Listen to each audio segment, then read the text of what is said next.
Hey everybody, it's Brenda Thomas Richards and welcome to Taboo Talks. And this episode is called Laid Off and Pissed Off. And yes, that was me at one point when I got laid off several years ago. So I thought it was a very appropriate topic because AI is taking roles. It's companies are laying off right and left, and so I know what people are going through. Been there, done that kind of thing, and so I'm hoping to offer some help and some new ideas on how to face a layoff if you happen to be the subject of one. So let's get started. So I had been with a company for about 10 years and I was a high performer. I'd always gotten great ratings, and it came time for a layoff, and there was one round of layoffs, and then the second round of layoffs came, and I got caught up in that. And it was devastating to me. I felt like a loser. And I there were so many emotions. I was angry. I was angry as hell. I remember I probably shouldn't say this, but here we go. It's Taboo Talks. So I remember driving by the office and acting like I was just shooting the place up or throwing a bomb. Things like that. It just helped release some of the energy and the emotions behind it. I never did that literally, and nor would I, nor do I suggest doing that. But it just helped move some of those emotions through. I didn't realize it at the time that that's what was happening, but yeah, that's what was going on. And so I was very, very angry. I had friends there that still had their jobs, and none of them reached out to see if I was okay. None of them. And I think that there's a bit of survivor's guilt that hits people who remain behind after a layoff. I know I felt guilty after the first round of layoffs, um, but so I didn't really get really mad at my friends, but none of them checked on me. It was just like, oh, don't want to, it's kind of like I might be contagious or something. I don't know what it was, but nobody called to check on me. Maybe they weren't really my friends, but that's not true because I'll tell you the rest of the story later in this episode. So, been there 10 years, great ratings, laid off, and I felt like a total loser. And I couldn't really understand why. I mean, people get laid off all the time, but here's what would happen. I would be walking in the middle of the day, walking my dog in the middle of the day, and I'd be on a walking trail, and I knew that all of the cars driving by knew that I had been laid off because what was I doing out walking my dog in the middle of the day? Now, this was before remote work was a thing. And so I was like, why else would I be out there? Because I don't have a job. They just knew, everybody knew that I had been laid off. Now, I didn't even consider that one, I could be on my lunch break walking my dog. Um, I could be independently wealthy and out walking my dog, or I could be the dog walker. None of these things entered my mind. The only thing that I knew was that every car driving by knew that I had this big L on my forehead saying "loser, laid off." Um, it was nuts. I would just drive myself nuts. I would also, my husband and I would be in a restaurant, and I would just burst into tears for no reason. We'd be talking about something not even job related, work related, and I would just burst into tears, and I couldn't understand why. We had only been married for 4 years at that time, and I was like, he's gonna think I'm a failure, that I'm a loser, you know, all of these things. And so I couldn't, at that time, I never could figure out what was going on. Why I was just so emotional. And yes, it was scary. It was scary as hell because the stock market was down at that time, and I I had never been without a job, and I was like, oh, and then I was in church at that time, so where was my faith? Do not fear. But all I could think about was, I got to get a job. I've got to get a job, and I've got to get a job fast, just to prove that I was still worthy. And the other thing that was happening at the same time was I was over 40. And so there's that whole thing out there that people over 40, especially women, have a hard time finding a job after 40. And that felt really real because there was data and there were articles talking about how hard it is for women over 40 to find a job because they're at the top of the pay scale. I wasn't. They're so close to retirement. 40 is not close to retirement, in case anybody is wondering. 40 is not close to retirement. And so not only was I feeling like a loser because I'd been laid off, now I'm going to have a hard time finding a job because I'm over 40. Oh my gosh, what am I going to do? Panic, panic, panic, panic. And I started putting out resumes like crazy. I tried the whole unemployment thing, which for me was a lot of paperwork and didn't get me anywhere. But within 2 weeks, I found a job as a contractor, and I did a great job in the company. That company eventually hired me within a couple of months as an employee.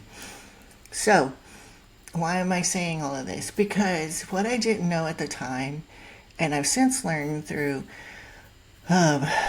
some coaching programs I had to go through, I needed to go through, some hypnosis I went through, to understand that there were some things going on in my subconscious. And one of those things, especially the part about feeling like a loser, was I realized that as a kid, I had heard my dad talk about people who got laid off, and he would say things like, well, if they got laid off, they had to be a poor performer because only poor performers and bad employees get laid off.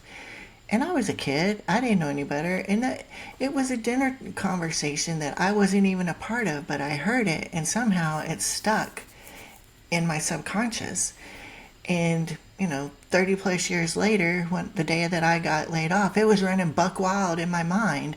But I didn't know it at the time, that I was hearing this loop telling me that I was a loser and a bad employee, even though I had evidence that I wasn't. I was a high performer, but yet I still got laid off. And these things were just butting up against each other and causing me to feel like a loser. Now, what I realize now, or when I started learning all of that is a bunch of beliefs and stories. It's a bunch of BS. And yeah, sometimes that BS is bullshit. And in this case, it was, because I wasn't a loser. I was a good employee. I mean, I got another job without any issues, and I've still maintained high performance ratings ever since then. But back then, I didn't know all of that. I didn't have these tools that I have now. And then that whole thing about being over 40 and not finding a job, being able to find a job or not finding one easily, again, bunch of BS, because I've had 4 jobs since being laid off. I was over 40. In fact, for 2 of them, I was over 50. And so it's all a bunch of BS. And in fact, one of the 4 jobs was actually back at the company who laid me off. And I got a 33% raise from the time that I was there before. So yes, that was all a bunch of BS. And that proves that it was just a bunch of beliefs and stories, and that there was no reason to panic and fear. It was just a bunch of BS. And so I just had old code running, and once you realize what is going on, you can stop it. You can tell those thoughts, those beliefs and stories, the BS, to stop. Just stop. And becoming aware of it is the first step to releasing it, so that it can no longer control your life. It can no longer control your actions. That I didn't have to apply to just any job because I was afraid I wasn't going to get one. Because now I know that the universe has my back, God has my back, and that everything is working for my good. And these things didn't happen to me, but they happened for me. And so, if I were to be laid off today, I would have a different perspective. I would actually I would at least pause and think about what do I want to do next? Is this really what I want to do with my life? Do I want to continue working in corporate America? Do I want to continue working working in this role? Do I want to try something else? And I would look at it as an opportunity to pause and reflect and really understand, what is it that Brenda wants? What is it? Where am I now in my life? And with my skills and my expertise, and what do I enjoy doing? What brings me joy? And pursuing those things, because so many times we're forced into jobs because someone told us, you need to get a job that pays well. Your arts degree, your English degree, or whatever doesn't pay well, so you need to get a real job. When in fact, all you really want to do is dance or mold clay into beautiful things, beautiful pottery. Maybe you want to paint. Maybe, who knows what you want to do. But you've put your dreams and goals aside because somebody told you you needed to make money, or maybe you've spent your life helping someone else get to their goals and reach their dreams, and you've put all of yours to the side to help them. And now it's your turn. Now that you've been laid off, now it's your turn to really decide, what do I want to do? The world is my oyster. What is it I really want to pursue? And maybe you can't do what you really want to, you really love just yet. The word is yet. Maybe you do need to do something in corporate America, or something, whatever it is, that's going to pay you something until you can get this other thing that you love doing built and running. Sometimes you have to run things in parallel. Sometimes you can just say, you know what, I've had enough, and I'm going to go do what I love. And when you take that step of faith, and when you take action, the universe, God, opens doors and opens opportunities that you never even knew existed. And sometimes it just takes a little bit of faith, a little bit of confidence, and just, why not? What would happen if I chose to do this? What if this turned out to be everything I wanted and more? What if this turned out better than I ever expected? What if we changed our language to what if good versus to what if it didn't turn out? What if this is the exact thing that needed to happen for you to get to the next stage of your life and to get to doing what you truly love? And going back to when I was laid off, I was actually going to write a book called Laid Off and Pissed Off, but that book would have just been half-assed, because I didn't have, it would have just been a book, me being pissed off is what it would have been, just me angry and lashing out. And it wouldn't be as helpful as I hope that this has been today, because I didn't have the tools and I didn't have the experience, and I didn't understand what was going on in the subconscious mind at that time. And so I hope that today is helpful, that kind of gives you a sense of hope and maybe some relief. I don't know. But if you found this helpful, please leave a good review. Share it with your friends. Feel free to reach out to me on Instagram or TikTok or LinkedIn. I'd love to hear from you.